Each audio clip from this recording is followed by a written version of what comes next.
DYFI സംഘടിപ്പിക്കുന്ന മവാസോ 2025 അടുത്ത session ആരംഭിക്കുകയാണ്. സമൂഹവും സാങ്കേതിക വിദ്യയും എന്ന സെഷനിലാണ് നമ്മളുള്ളത്.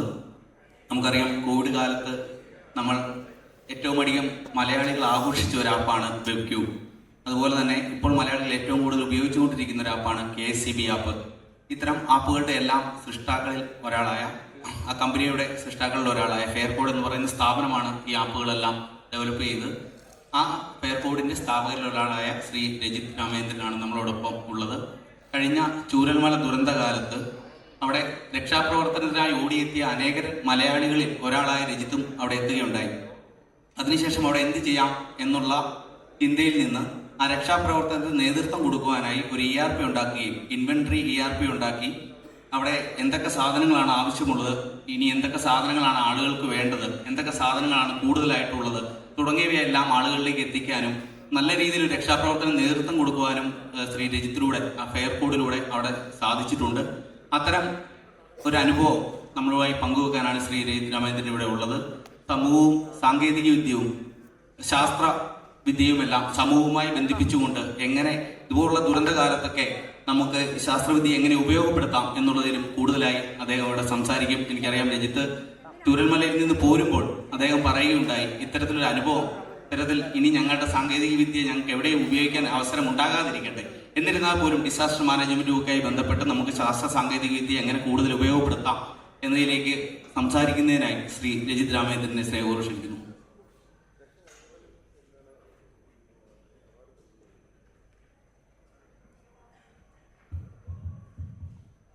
നമസ്കാരം. നമുക്കെല്ലാവർക്കും അറിയാം, ഇക്കഴിഞ്ഞ 2024 ജൂലൈ 30 നമ്മളുടെ നാടിനെ നടുക്കിയ ചൂരൽമല മുണ്ടക്കൈ ലാൻഡ് സ്ലൈഡ് ഉണ്ടാകുന്നത്. അപ്പോൾ 30 പുലർച്ചെ ആണ് ഈ സംഭവം നടക്കുന്നത്. അപ്പോൾ ഈ സംഭവവുമായി ബന്ധപ്പെട്ട് ഇപ്പോൾ നമ്മളുടെ നാട്ടിലുണ്ടായ നഷ്ടം, നാട്ടിലെ ജനങ്ങളുടെ ജീവഹാനി, അതുപോലെ തന്നെ നാടിനുണ്ടായ ബാക്കി നഷ്ടങ്ങൾ, സ്വത്തിനും ജീവനുണ്ടായ നഷ്ടം എന്നൊക്കെ പറയുന്നത് വളരെ വലുതാണ്. അപ്പോൾ ആ സമയത്ത് അവിടെ അതിൻ്റെ റിലീഫ് ആക്ടിവിറ്റിയുമായി ബന്ധപ്പെട്ട് ഒരു സോഫ്റ്റ്വെയർ, ഒരു ഇംപ്ലിമെൻറ്റേഷൻ, അവിടെ നമ്മളുടെ റിലീഫ് ക്യാമ്പിലേക്ക് മെറ്റീരിയൽസ് സപ്ലൈ ചെയ്യുന്ന കളക്ഷൻ സെൻറ്റർ, നമ്മളുടെ റവന്യൂ വകുപ്പ് നടത്തുന്ന, ജില്ലാ ഭരണകേന്ദ്രം നടത്തുന്ന റിലീഫ് ക്യാമ്പിലേക്ക് കളക്ഷൻ സെൻറ്ററിൽ നിന്നും സാധനങ്ങൾ സപ്ലൈ ചെയ്യുന്നു, നമ്മളവിടെ സാധനങ്ങൾ എത്തിക്കുന്നു. അത്തരത്തിലുള്ള ഒരു കളക്ഷൻ സെൻറ്ററിൽ ഒരു ഇൻവെൻട്രി അല്ലെങ്കിൽ ഒരു വെയർ ഹൗസ് സ്റ്റോക്ക് മാനേജ്മെൻറ്റ് ചെയ്യാവുന്ന ഒരു ERP ആണ് ഞങ്ങൾക്ക് ചെയ്യാൻ അവസരം കിട്ടിയത്. അപ്പോൾ അതിലേക്ക് ഞങ്ങൾ എത്തുന്നത്, ഇപ്പോൾ നിങ്ങൾ ശ്രദ്ധിച്ചിട്ടുണ്ടോയെന്ന് എനിക്കറിയില്ല, എൻ്റെ സോഷ്യൽ മീഡിയയിൽ ഇപ്പോൾ ഈ പറഞ്ഞതുപോലെ ഫോളോ ചെയ്യുന്ന ചില ആളുകളെങ്കിലും ഉണ്ടെങ്കിൽ അവർ ശ്രദ്ധിച്ച് കാണും. ഞങ്ങളുടെ കമ്പനിയിലെ ഇപ്പോൾ ഈ പറഞ്ഞ KSCB ആപ്ലിക്കേഷൻ ചെയ്ത അതിൻ്റെ ലീഡ് ഡെവലപ്പറായിരുന്ന ബാസിൽ അന്ന് ആ സംഭവം നടക്കുമ്പോൾ രാത്രി അവിടെ ഉണ്ടായിരുന്നു. ബാസിലും ഫാമിലിയും അവിടെ മുണ്ടക്കൈ സ്വദേശികളാണ്. അപ്പോൾ ഇപ്പോൾ ഞങ്ങളൊക്കെ രാവിലെ പുലർച്ചെ ഞങ്ങളുടെ കമ്പനിയിലെ ഗ്രൂപ്പിൽ മെസ്സേജ്, അല്ലെങ്കിൽ പേഴ്സണലി എനിക്ക് വന്ന മെസ്സേജ് കണ്ട് രാവിലെ എണീക്കുന്നത് ഈ അവിടെ ഉണ്ടായ ദുരന്തത്തെക്കുറിച്ചിട്ടുള്ള ബാസിൽ 2:45 സമയത്തിട്ട മെസ്സേജ് കണ്ടിട്ടുണ്ട്. അപ്പോൾ ആ സമയത്ത് തന്നെ നമ്മൾ കോണ്ടാക്ട് ചെയ്തു. ഭാഗ്യവശാൽ നമുക്കെല്ലാവർക്കും അതിനുശേഷം അറിയാം, ബാസിലും ബാസിലിൻ്റെ ഫാമിലിയും അന്ന് അവിടെ നമുക്ക് താഴത്തേക്ക് പോയ ആളുകളെല്ലാവരും ഒരുവിധം എല്ലാവരും അതിൻ്റെ ഭാഗമായി മരിച്ചു പോയിരുന്നു. പക്ഷേ ബാസിൽ എന്തോ ഭാഗ്യം കൊണ്ട് ബാസിലും ഫാമിലിയും അന്ന് മുകളിലേക്കാണ് പോയത്. നമ്മൾ ഒരു റിസോർട്ടിലേക്ക് പോയി, റിസോർട്ടിൽ നിന്ന് ആളുകളെ ഒരു പാലത്തിലൂടെ നടത്തി കൊണ്ടുവന്നല്ലേ നമ്മൾ കണ്ടു കാണും. അപ്പോൾ അതിൽപ്പെട്ട് രക്ഷപ്പെട്ട ഒരു ആളായിരുന്നു ബാസിൽ. പിറ്റേ ദിവസമാണ് സംഭവിക്കുന്നത്. ബാസിലിൻ്റെ ഉപ്പയും അതുപോലെ തന്നെ ചേട്ടനൊക്കെ രക്ഷപ്പെട്ടു. ബാസിലിൻ്റെ ഉപ്പയുടെ ചേട്ടനും അനിയനും അവരുടെ ഫാമിലിയും മുഴുവൻ ഈ ദുരന്തത്തിൻ്റെ ഭാഗമായിട്ട് മരിക്കുകയുണ്ടായി. അപ്പോൾ ഞങ്ങൾക്ക് സ്വാഭാവികമായിട്ടും ഇപ്പോൾ 2018-ലും 2019-ലും ഫ്ലഡ് ഉണ്ടായ സമയത്തെല്ലാം ഇവിടെ നമ്മളുടെ കൊച്ചിയിൽ നമ്മുടെ കളക്ഷൻ ക്യാമ്പിലേക്കും അതുപോലെ തന്നെ നമ്മളുടെ ഇങ്ങനത്തെ റിലീഫ് ആക്ടിവിറ്റീസിനൊക്കെ വേണ്ടിയിട്ട് പോയ ആളുകൾ ഞങ്ങളുടെ കമ്പനിയിൽ ഞങ്ങളുടെ കൂടെ ഉണ്ട്. ഞങ്ങളെല്ലാവരും പോകാറുണ്ടായിരുന്നു. അപ്പോൾ ഇവിടേക്ക് എന്തായാലും നമുക്ക് ഇത്തരത്തിലൊരു പേഴ്സണലായിട്ടുള്ള ഭയങ്കര അടുത്ത ഒരു അനുഭവം കൂടി ഉണ്ടാകുന്നതുകൊണ്ട് ഭയങ്കര ഇൻറ്റൻസീവായിട്ട് എന്ത് ചെയ്യാൻ പറ്റുന്നതിനെ കുറിച്ചിട്ട് ചിന്തിച്ചുകൊണ്ടിരിക്കുമ്പോഴാണ് ഈ പറയുന്ന 30-ാം തീയതി ജൂലൈ 30-ന് 31-ാം തീയതി രാവിലെ അവിടെ ഈ റിലീഫ് മെറ്റീരിയൽസ് കളക്ട് ചെയ്യാൻ വേണ്ടിയിട്ട് കളക്ഷൻ സെൻറ്റർ സ്റ്റാർട്ട് ചെയ്യുന്നു എന്നുള്ള വാർത്ത കാണുന്നത്. ഏതാണ്ട് അതേ സമയത്ത് തന്നെയാണ് ഞങ്ങൾ ദിവസവും രാവിലെ കൂടുന്ന സെയിൽസ് ഞങ്ങളുടെ ബിസിനസ് ടീമിൻ്റെ മീറ്റിംഗ് നടക്കുന്നത്.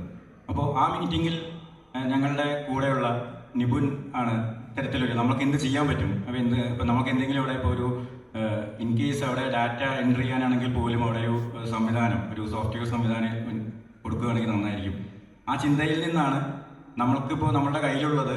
ഇപ്പോൾ ഞാൻ 2018-19 നമ്മളുടെ ഇവിടുത്തെ കളക്ഷൻ സെൻറ്ററിലേക്ക് അനുഭവം വെച്ച്, കൊച്ചിയിലത്തെ കളക്ഷൻ സെൻറ്ററിലേക്ക് അനുഭവം വെച്ചിട്ട് ഈ കളക്ഷൻ സെൻറ്ററുകളിൽ ഈ കാര്യങ്ങൾ, അതായത് നമ്മളുടെ ഈ മെറ്റീരിയൽസ് ഹാൻഡിൽ ചെയ്യുക, അവിടെ കൊണ്ടുവരുന്നത് ഹാൻഡിൽ ചെയ്യുക, അത് റെക്കോർഡ് ചെയ്യുക, അത് കൃത്യമായിട്ട് ഡിസ്ട്രിബ്യൂട്ട് ചെയ്യുക, ഇതിലൊക്കെ ഒരുപാട് വലിയ വലിയ കാര്യങ്ങൾ ആണ് ആളുകൾ ചെയ്യുന്നത്. But end of the day നമുക്ക് കേൾക്കാൻ സാധിക്കുക ഇതിനെക്കുറിച്ചുള്ള വിവാദങ്ങളാണ്. അതായത് ഈ റിലീഫ് മെറ്റീരിയൽസ് കൃത്യമായിട്ട് ഡിസ്ട്രിബ്യൂട്ട് ചെയ്തിട്ടില്ല, അതുപോലെ തന്നെ റിലീഫ് മെറ്റീരിയൽസ് നശിപ്പിച്ചു കളഞ്ഞു, റിലീഫ് മെറ്റീരിയൽസ് കൃത്യമായിട്ട് ആളുകളുടെ അടുത്തല്ല എത്തിയത്. അപ്പോൾ ഇത്തരത്തിലുള്ള ഒരുപാട് വിവാദങ്ങൾ എത്ര വലിയ നല്ല ലക്ഷ്യത്തോടു കൂടിയിട്ട് ആളുകൾ ചെയ്താലും, അതുപോലെ തന്നെ എത്ര കഷ്ടപ്പെട്ട് നമ്മളുടെ ഗവൺമെൻറ് ഉദ്യോഗസ്ഥർ അതിനു വേണ്ടി പരിശ്രമിച്ചാലും ഇതുപോലത്തെ വിവാദങ്ങളായിരിക്കും അവസാനം കേൾക്കുക.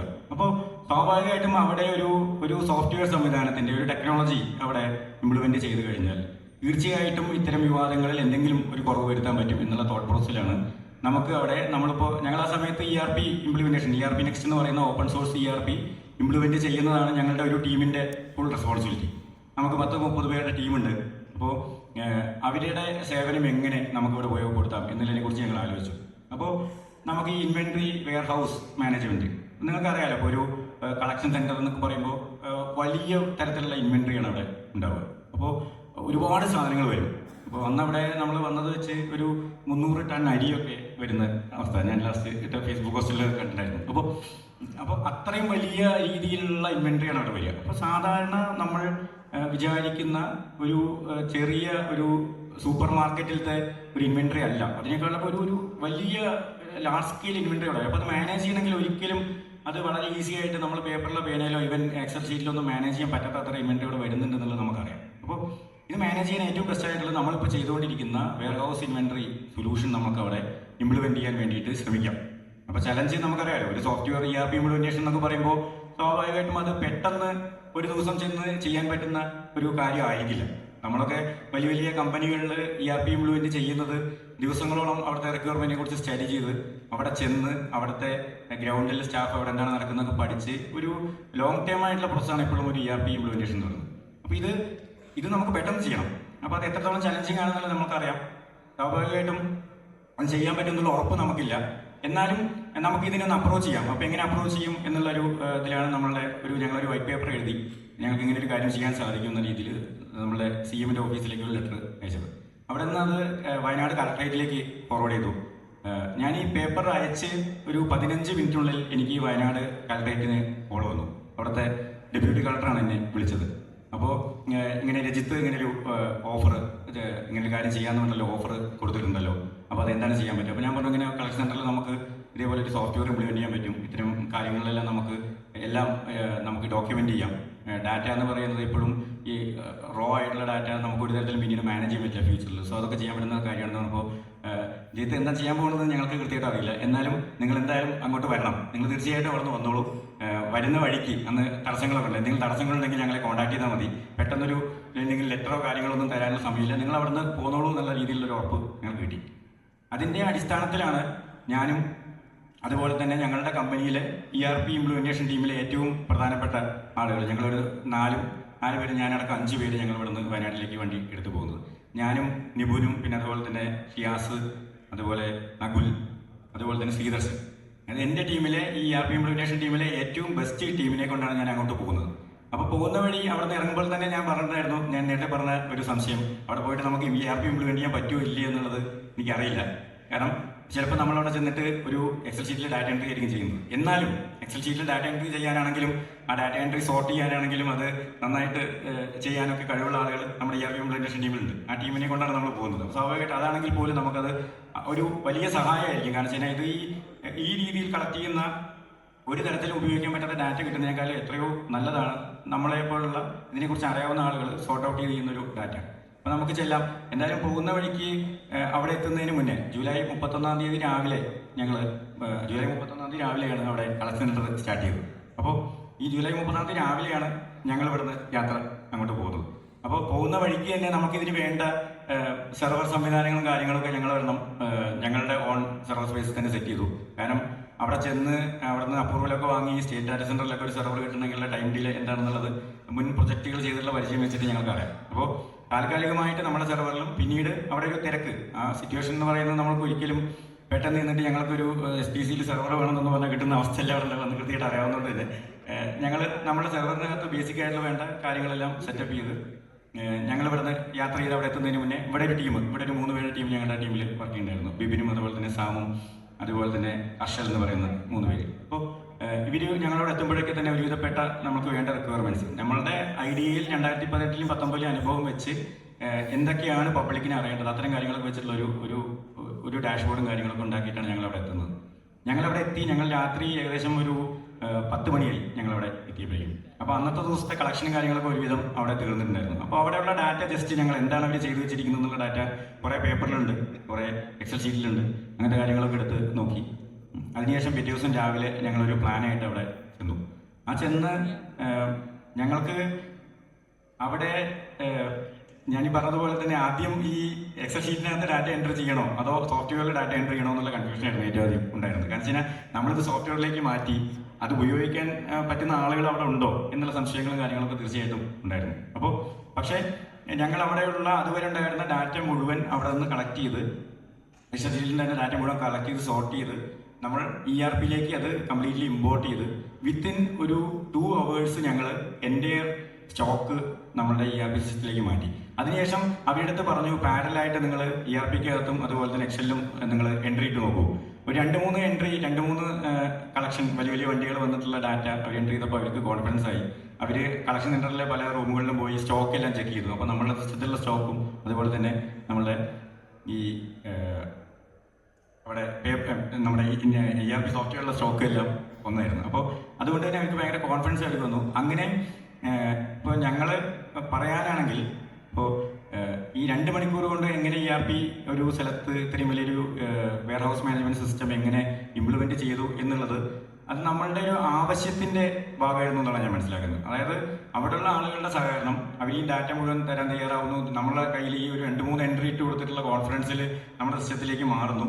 അത്തരം കോൺഫിഡൻസും കാര്യങ്ങൾ കൊണ്ട് മാത്രമാണ് ആവശ്യമാണ് നമ്മളെ അവിടെ ഈ പറയുന്ന സോഫ്റ്റ്വെയർ ഇംപ്ലിമെന്റേഷൻ ഇത്രയും സ്പീഡിൽ ഇത്രയും വേഗത്തിൽ അവിടെ പൂർത്തിയാക്കാൻ വേണ്ടിയിട്ട് സഹായിച്ചത്. അപ്പോൾ ഞങ്ങൾ ചെയ്യുന്ന ERP എന്ന് പറയുന്നത് ERP നെക്സ്റ്റ് എന്ന് പറയുന്ന ERP ആണ്. അതിൻ്റെ ഫൗണ്ടർ ഉണ്ട് ഋഷഭ് മേത്ത. പിറ്റേ ദിവസം 2 ദിവസം കഴിഞ്ഞ് വന്ന ഹിന്ദുവിൽ വന്ന ന്യൂസ് ഷെയർ ചെയ്തുകൊണ്ട് പറഞ്ഞത് fastest ERP implementation on the planet എന്നാണ്. അതായത് അത്രയും പെട്ടെന്ന് ERP ഇംപ്ലിമെന്റേഷൻ ചെയ്ത ഒരു ERP ഇംപ്ലിമെന്റേഷനും അദ്ദേഹത്തിന്റെ കരിയറിലോ SAPയിലൊക്കെ ഉണ്ടായിരുന്ന ആളാണ്. അപ്പോൾ കണ്ടിട്ടില്ല. അപ്പോൾ അതിന് റെസ്പോൺസ് ആയിട്ട് ഞങ്ങൾ അദ്ദേഹത്തിന് പേഴ്സണലി വിളിച്ച് പറഞ്ഞതും ഈ പറഞ്ഞ കാര്യമാണ്. അതായത് അവിടുത്തെ ആ ഒരു ആവശ്യം എത്ര പെട്ടെന്ന് ചെയ്യാൻ പറ്റൂ എന്നുള്ള ഒരു ക്വിക്ക് പീരീഡിൽ ചെയ്യാൻ വേണ്ടിയിട്ടുള്ള ഒരു ശ്രമം നമ്മളുടെ ഭാഗത്തുനിന്നും തീർച്ചയായിട്ടും അവിടെ നിന്ന് അത് റിസീവ് ചെയ്യാൻ എൻ്റെതിനകത്ത് അത്രയും നല്ല ഒരു ഈ പറയുന്ന റവന്യൂ ഉദ്യോഗസ്ഥരുടെ സപ്പോർട്ട് കൊണ്ട് മാത്രമാണ് നമുക്കത് ചെയ്യാൻ പറ്റിയത്. പിന്നീട് ഇപ്പം നമ്മൾക്കറിയാം ഞങ്ങൾ അവിടേക്ക് ഇംപ്ലിമെന്റേഷന് പോകുമ്പോൾ സ്വാഭാവികമായിട്ടും നമ്മളുടെ ലക്ഷ്യം എന്ന് പറയുന്നത് ഞാൻ നേരത്തെ പറഞ്ഞ അനുഭവങ്ങളിൽ നിന്നും ഇതിനെ എങ്ങനെ വ്യത്യസ്തമാക്കുക എന്നുള്ളതായിരുന്നു. കാരണം ഞങ്ങൾ വിശ്വസിക്കുന്നത് തീർച്ചയായിട്ടും ഒരു സ്ഥലത്ത് ഒരു ട്രാൻസ്പെറൻസി ഇല്ലാതെ വരുമ്പോഴാണ് സ്വാഭാവികമായിട്ടും നമ്മളുടെ കോൺസ്പിറസി തിയറീസ് എല്ലാം കൂടുതലും വരുന്നത്. ഒരു സ്ഥലത്ത് വിഷയം ട്രാൻസ്പെറൻ്റ് ആയി കഴിഞ്ഞാൽ ഈ കോൺസ്പിറൻസി വിവാദങ്ങൾ ഉണ്ടാക്കുന്ന ഈ പറയുന്ന ആളുകൾക്ക് ഒരു റോളും ഇല്ലാതെയാവും. അപ്പോൾ സ്വാഭാവികമായിട്ടും നമ്മളവിടെ ട്രാൻസ്പെറൻസി, ഈ ഡാറ്റയ്ക്കകത്ത് ട്രാൻസ്പെറൻസി കൊണ്ടുവരിക എന്നുള്ളതായിരുന്നു ഞങ്ങളുടെ പ്രൈമറി. 2, ഇപ്പോൾ നമ്മൾക്കറിയാം അവിടെ അവശ്യ വസ്തുക്കൾ ഏതൊക്കെയാണെന്ന് കൃത്യമായിട്ട് ജനങ്ങളെ അറിയിക്കുക. ഇപ്പോൾ ആദ്യത്തെ ദിവസങ്ങളിൽ നമുക്ക് അവിടേക്ക് ചിലപ്പോൾ നമുക്ക് അവിടേക്ക് ബ്രെഡൊക്കെ ആയിരിക്കും നമുക്ക് വേണ്ടിവരും. ഇപ്പോൾ 2ാമത്തെ ദിവസമൊക്കെ നമ്മളേക്കും ക്യാമ്പുകൾ ഓപ്പൺ ചെയ്ത് കഴിഞ്ഞാൽ പിന്നീട് അവിടേക്ക് ബ്രെഡ് ആവശ്യമില്ല. അപ്പോഴും ബ്രെഡ് വന്നുകൊണ്ടിരിക്കണം. നമ്മുടെ നാട്ടിലെ ആളുകളുടെ ഒരു ഇതെന്ന് പറയുന്നത് ബ്രെഡ് അവിടേക്ക് ആവശ്യമുണ്ടെന്നൊരു നോട്ട് കണ്ടു കഴിഞ്ഞാൽ പിന്നീട് ബ്രെഡാണ് പിന്നെ 2-3 ദിവസത്തേക്ക് വന്നുകൊണ്ടിരിക്കുന്നത്. പക്ഷേ ഒരു ക്യാമ്പ് തുടങ്ങി അവിടെ കുക്ക് ചെയ്തിട്ടുള്ള ഫുഡ് റവന്യൂ ഡിപ്പാർട്ട്മെന്റ് സെറ്റ് ചെയ്യുന്ന ക്യാമ്പിൽ നിന്നും കിച്ചണിൽ നിന്നും കൊടുക്കാൻ തുടങ്ങുമ്പോൾ സ്വാഭാവികമായിട്ട് ആരും ബ്രെഡ് കഴിക്കില്ല. ഞാൻ ബ്രെഡ് ഒരു മോശം ഭക്ഷണമെന്നല്ല പറയുന്നത്. സ്വാഭാവികമായിട്ടും ആളുകൾക്ക് കുക്ക് ചെയ്തിട്ടുള്ള നല്ല ഫുഡ് കിട്ടുമ്പോൾ ബ്രെഡ് കഴിക്കുന്ന അവസ്ഥ. അപ്പോൾ പിന്നീട് അവർക്ക് ബ്രെഡ് ആവശ്യമില്ല, പക്ഷെ അവിടേക്ക് ബ്രെഡ് വന്നുകൊണ്ടിരിക്കും. ഇപ്പോൾ നമ്മുടെ വയനാട് കേസിനകത്ത് ആദ്യം വെള്ളമില്ല എന്നുള്ള രീതിയിലൊരു വാർത്ത വന്നു. പിന്നീട് ഞങ്ങൾ അവിടെ ചെല്ലുമ്പോൾ നമ്മൾക്ക് ആർക്കും അവിടെ ഇരിക്കാൻ പറ്റാത്ത രീതിയിൽ നമ്മളവിടെ നിന്റെ വീഡിയോസ് ഒക്കെ ഉണ്ടാവും. അവിടെ വെള്ളം കൊണ്ട് ആ വെള്ളമൊക്കെ എന്താ ചെയ്തെന്ന് അറിയാൻ പറ്റില്ല. അതായത് അവിടെ വെള്ളം മാത്രം, അതായത് നമ്മളിരിക്കുന്ന അത്രയും വലിയ സ്പേസ് ഉണ്ടെങ്കിൽ അതിനകത്ത് വെള്ളം മാത്രം വെച്ച് ബാക്കി സാധനങ്ങളൊന്നും വെക്കാൻ പറ്റാത്ത രീതിയിൽ, നമ്മളത് കാണാത്ത രീതിയിൽ അത്രയും വലിയ ഹൈറ്റിൽ വെള്ളം ഉള്ളൊരു അവസ്ഥ വന്നിരുന്നു. അപ്പോൾ ഇതൊരു ഭയങ്കര ഇമ്പോർട്ടൻ്റ്. അതായത് എന്താണ് ആ സമയത്ത് അവിടെ വേണ്ടത് എന്നുള്ളത് ആൾക്കാരെ കൃത്യമായിട്ട് അറിയിക്കും. അപ്പോൾ ആൾക്കാർ കഷ്ടപ്പെട്ട് ഉണ്ടാക്കിയ പൈസ നല്ല മനസ്സുകൊണ്ട് നല്ല കാര്യങ്ങൾ സംഭവിക്കണം എന്ന് വിചാരിച്ച് ചെയ്യുന്ന കാര്യം അനാവശ്യമായ സാധനങ്ങൾ വാങ്ങി ചെലവഴിക്കരുത് എന്ന് ഞങ്ങൾക്കൊരു നിർബന്ധമുണ്ടായിരുന്നു. അപ്പോൾ അത് നമുക്ക് അച്ചീവ് ചെയ്യാൻ പറ്റും എന്നുള്ളതായിരുന്നു നമ്മുടെ രണ്ടാമത്തെ ടാർഗറ്റ്. മൂന്നാമത്തെ ടാർഗറ്റ് തീർച്ചയായിട്ടും നമ്മുടെ ക്യാമ്പിൽ എന്താണ് വേണ്ടത് എന്നുള്ളൊരു കൺഫ്യൂഷൻ നമുക്ക് എപ്പോഴും ഉണ്ടാവും. അപ്പോൾ നമ്മൾക്ക് അത് അറിയാൻ പറ്റുമെന്ന് പറയുന്നത് നമ്മളിപ്പോഴും നമ്മുടെ ഈ കളക്ഷൻ സെന്ററിൽ എന്തൊക്കെ സാധനങ്ങൾ ഉണ്ട് എന്നറിഞ്ഞു കഴിഞ്ഞാൽ തീർച്ചയായിട്ടും ക്യാമ്പിലത്തെ ആളുകൾക്ക് അത് റിക്വസ്റ്റ് ചെയ്യാൻ പറ്റും. അപ്പോൾ കളക്ഷൻ സെന്ററിൽ എന്തൊക്കെ സ്റ്റോക്ക് ഉണ്ട് എന്നുള്ളത് കൃത്യമായിട്ട് ക്യാമ്പിലുള്ള ഉദ്യോഗസ്ഥരെ അറിയിക്കുക എന്നുള്ളതായിരുന്നു നമ്മുടെ സോഫ്റ്റ്വെയറിന്റെ മറ്റൊരു ടാർഗറ്റ്. അപ്പോൾ അത് ഞങ്ങൾ അച്ചീവ് ചെയ്തതിനകത്ത് ഭയങ്കര പോസിറ്റീവായിട്ടുള്ള, അപ്പോൾ ഞാൻ എല്ലാ സ്ഥലത്തും ഇപ്പോൾ 1-2 സ്ഥലത്ത് ഇതിനെക്കുറിച്ച് പറയുമ്പോൾ പറഞ്ഞ പോലെ തന്നെ നമുക്ക് പറയാം, സ്വാഭാവികമായിട്ടും ക്യാമ്പിൽ നിന്ന് അത്യാവശ്യമായിട്ട് അരി വേണം, അല്ലെങ്കിൽ വെളിച്ചെണ്ണ വേണം, അല്ലെങ്കിൽ പച്ചക്കറി ഇന്നത് വേണം, അങ്ങനത്തെ കാര്യങ്ങളൊക്കെ ആയിരിക്കും പറയുക. പക്ഷെ ഇതിൽ നിന്ന് വ്യത്യസ്തമായിട്ട് നമ്മളുടെ കളക്ഷൻ സെന്ററിനകത്ത് ഒരു പ്രത്യേക സാധനം അവിടെ ഇരിപ്പുണ്ട് എന്ന് വിചാരിക്കുക.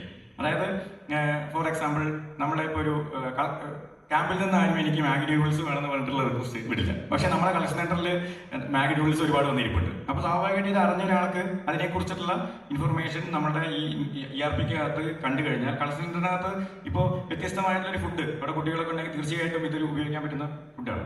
അപ്പോൾ ഇത് ചെയ്യാൻ പറ്റും. അപ്പോൾ ഇത് കഴിഞ്ഞ് നമ്മൾ ഇതിന്റെ നെക്സ്റ്റ് ടാർഗറ്റ് എന്ന് പറയുന്നത് തീർച്ചയായിട്ടും ഉദ്യോഗസ്ഥരുടെ ആക്ടിവിറ്റി, അതിന്റെ എണ്ണം എത്രത്തോളം കുറയ്ക്കാൻ പറ്റും, അവരുടെ സമയം എത്രത്തോളം ലാഭിക്കാൻ പറ്റും എന്നുള്ളതൊക്കെയായിരുന്നു നമ്മുടെ പ്രധാനപ്പെട്ട ടാർഗറ്റ്. അപ്പോൾ ഇതെല്ലാം കഴിഞ്ഞ് നമ്മൾ എൻഡ് ഓഫ് ദ ഡേ ഞാൻ മനസ്സിലാക്കിയത് നമ്മളുടെ ഈ ടെക്നോളജി ഇംപ്ലിമെന്റേഷൻ കൊണ്ട് ഞങ്ങൾ ടാർഗറ്റ് ചെയ്ത ഈ ട്രാൻസ്പെറൻസിയും കാര്യങ്ങൾ കൊണ്ടുവരുന്നതിന്റെ അപ്പുറത്തേക്ക് അവിടെയുള്ള ഹ്യൂമൻ സോഴ്സിന് അവരുടെ സമയം, അവിടെ ഉദ്യോഗസ്ഥർക്ക് അവരുടെ സമയം നമ്മുടെ ഈ സാങ്കേതികവിദ്യ ഉപയോഗിച്ച് ഒരുപാട് ലാഭിക്കാൻ കഴിഞ്ഞു എന്നുള്ളതാണ്. അവിടെ തഹസിൽദാർ പറഞ്ഞത്, ഞാൻ 2018-19 പുലർച്ചെ 3:30-4 മണിക്കും പോയിക്കൊണ്ടിരുന്ന എൻ്റെ സമയം ഞാനിത് 7 മണിക്ക് നടന്നു പോകുന്നു. അപ്പൊ അവിടെയാണ് അതിന്റെ സമയം നമുക്ക് ലാഭിക്കാൻ സാധിച്ചത്. അപ്പൊ അങ്ങനെ വളരെ ഈസി ആയിട്ട് ഞാൻ മനസ്സിലാക്കുന്നത് ഈ സാധനം ആക്ച്വലി ഞങ്ങളുടെ കയ്യിൽ മാത്രം ഇരിക്കുന്ന സോഫ്റ്റ്വെയർ അല്ല, നമ്മുടെ ഒരു വെയർ ഹൗസിനകത്തോ അല്ലെങ്കിൽ ഈ പറയുന്ന ഒരു സൂപ്പർ മാർക്കറ്റിലൊക്കെ ഇംപ്ലിമെന്റ് ചെയ്യുന്ന ആരുടെ കയ്യിലും ചെയ്യാവുന്ന സോഫ്റ്റ്വെയർ തന്നെയാണ് ഞങ്ങൾ ചെയ്തത്. ഞങ്ങൾ ചെയ്തത് ഒരു ഓപ്പൺ സോഴ്സ് സോഫ്റ്റ്വെയർ ആണ്. അപ്പോൾ ഇത്തരത്തിലുള്ളൊരു തോട്ട് പ്രോസസ്സിലേക്ക് ഞങ്ങൾ എത്തിയത് മേ ബി ഞങ്ങൾ ആ ഇൻസിഡന്റായിട്ട് അടുത്ത് നിന്ന് രീതിയിൽ ആലോചിച്ചതുകൊണ്ടോ അല്ലെങ്കിൽ മുൻ അനുഭവങ്ങളിൽ നിന്ന് ഞങ്ങൾക്കുണ്ടായ ഒരു കാര്യങ്ങൾ കൊണ്ടോ ആയിരിക്കാം. പക്ഷെ അത് അത്തരത്തിൽ വലിയൊരു സഹായം അവിടെ കിട്ടിയെന്നുള്ളതും ഇത് ഞങ്ങൾ പോകുമ്പോൾ പ്രതീക്ഷിച്ചതല്ല പിന്നീട് നടന്നത്. ഇപ്പോൾ ഞാനിവിടെ വന്നിരുന്ന് സംസാരിക്കുന്നത് ഈ കാര്യം, ഈ ചെയ്ത കാര്യം നിങ്ങളെല്ലാവരും അറിഞ്ഞതുകൊണ്ടാണ്. അപ്പോൾ ഞാൻ മനസ്സിലാക്കിയിടത്തോളം ഞങ്ങൾ ഇവിടെ നിന്ന് ഒരു 5 പേര് വണ്ടി വിളിച്ച് അങ്ങോട്ട് പോകുമ്പോൾ ഞാനവിടെ പോയിട്ട് ഈ പറയുന്ന ചിലപ്പോൾ സോഫ്റ്റ്വെയർ ചെയ്യാൻ പറ്റും, അല്ലെങ്കിൽ എക്സൽ ചെയ്യാൻ പറ്റുന്ന, പക്ഷെ അത് ഞാൻ മനസ്സിലാക്കിയിടത്തോളം അവിടുത്തെ നമ്മുടെ വയനാട് ടെലിവിഷൻ മുതൽ നമ്മുടെ അവിടുത്തെ മുഖ്യധാര മാധ്യമങ്ങൾ, അത് ചാനലുകളാണെങ്കിൽ അത് റിപ്പോർട്ട് ചെയ്തു.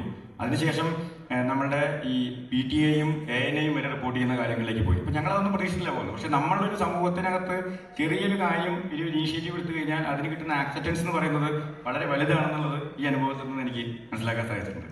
തീർച്ചയായിട്ടും വലിയ കാര്യം തന്നെയാണ്. നമ്മൾ അത്തരത്തിലൊരു സാഹചര്യത്തിൽ ഇടപെടുന്നതിൽ എങ്ങനെ ഇടപെടാം എന്നുള്ളതിൽ വലിയ മാതൃകയാണ് നമ്മൾ സൃഷ്ടിച്ചിരിക്കുന്നത്. സാങ്കേതികവിദ്യയും ശാസ്ത്രവും ഉപയോഗപ്പെടുത്തി സമൂഹത്തിന് എങ്ങനെ നന്മകൾ ചെയ്യാം എന്നുള്ളതിൽ ഏറ്റവും വലിയ ഉദാഹരണമാണ് ശ്രീ രജിത്തും ഫെയർകോഡും വയനാട്ട് ചൂരൽമടയിൽ സൃഷ്ടിച്ചത്. അത്തരത്തിലുള്ള ഒരുപാട് സ്റ്റാർട്ടപ്പുകളും ഒരുപാട് നന്മകളും ഈ സമൂഹത്തിൽ ഉണ്ടാകട്ടെ എന്ന് ആശംസിച്ചുകൊണ്ട്, ഒരുപാട് രജിത് രാമേന്ദ്രന്മാരും ഫെയർകോഡുകൾ ഈ സമൂഹത്തിൽ ഉണ്ടാകട്ടെ എന്ന് ആശംസിച്ചുകൊണ്ട് നിർത്താൻ പോകുന്നു. Thank you so much. Thank you so